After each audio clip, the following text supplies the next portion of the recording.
And it's natural means to get performance out of animals, whether horses, cattle. You're doing that. I am. 20 years now. As you're aware, I came out of the health profession, so I love science, I love medicine, I love surgery, all of those things.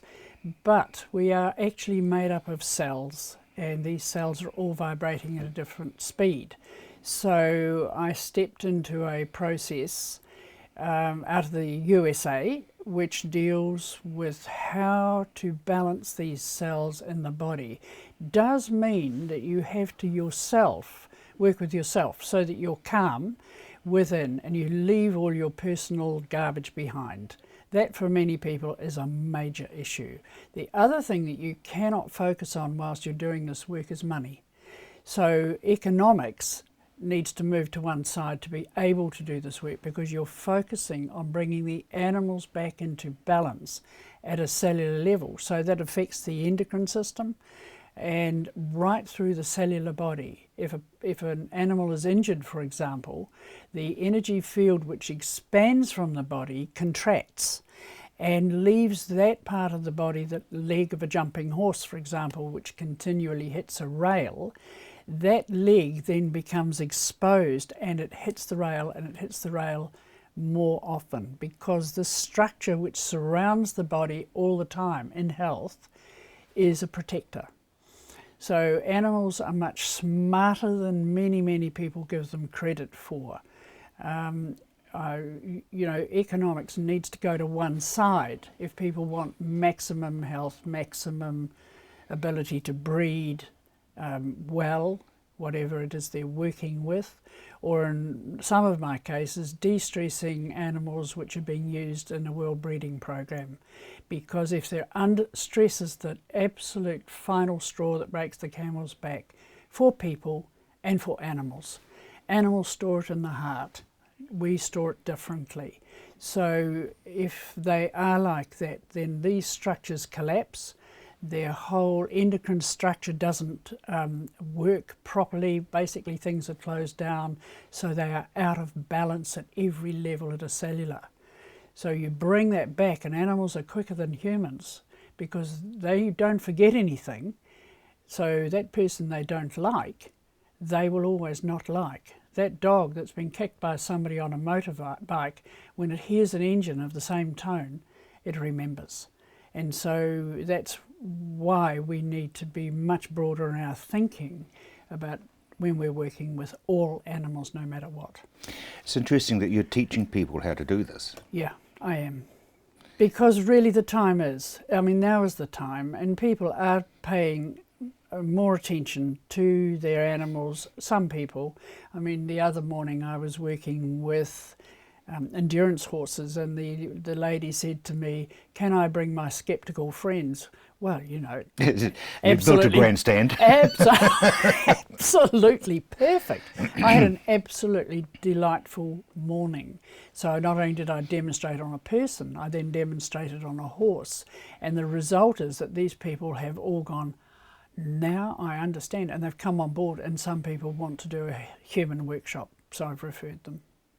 So it is easy to learn? You said you've got to be able to empty your mind of your own dramas.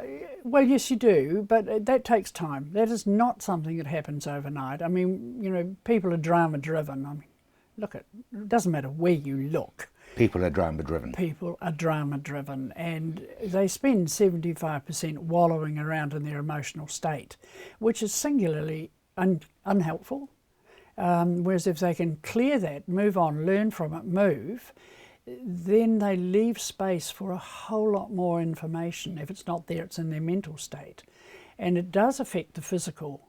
So we do get people to do self-work in the teaching, and as they progress up to be certified in the American board. It is international. It is an international program, the human program.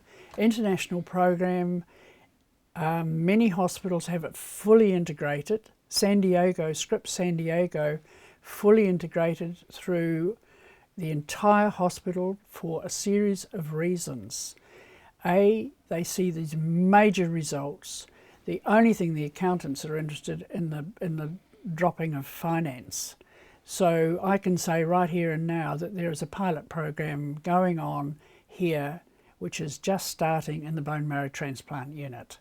This work, people work, should be there alongside, because the uptake of pharmaceuticals at a cell level, and this applies to animals, whatever you give them, it's not instead of, it's as well as. So the uptake of pharmaceuticals at the cell level is enhanced, which of course from an accountant point of view reduces cost. You've worked with cattle as far as conception is concerned. Yes, I looked for a herd, a small herd, 700 this one. And when I got there, I had no idea, because I wanted to see them post-calving. My premise was that if I could de-stress balance these animals post-calving pre-insemination, the endocrine system would come on board and they would ovulate more quickly. Well, I didn't actually know how that was going to work, and nor did I know how I was going to do enough of a herd to have a reasonable control group. Well, the end result was I had all these pages labelled 1 to 100, because, you know, most of them had calved, and they all had the same circumstances, all doing the same grazing. Everything was the same, except those I worked with. What ultimately happened was the owner was scribing the numbers, and when I was calling out, and these animals formed a circle around me like this, and she kept saying, "You'll have to turn around, 413's been waiting for one for a long time." So I could have sat on an office chair in this paddock and dealt with these animals, but the really interesting thing about their knowledge is that when I had worked with one, it took no time really, though mostly it was stress in their bodies. 413 would back out and come back with 412 and 414 and put them in the circle. I didn't go anywhere. I spent all day standing. I had coffee at the paddock and lunch at the paddock until they walked back to the shed, because they knew. And the result was, when we tallied up, I had done precisely 50% of that herd with therefore a fantastic control group. What I didn't know, and what the owners said to me eventually, was they used 2/3 less cedar after the whole process. And because I said, "What's cedar?" Well, now I know what it is, and I know it's a drug, and I know about the costs and so forth. But that was a real bonus from the economic point of view for them. They took on first service. Alice, thank you so much indeed.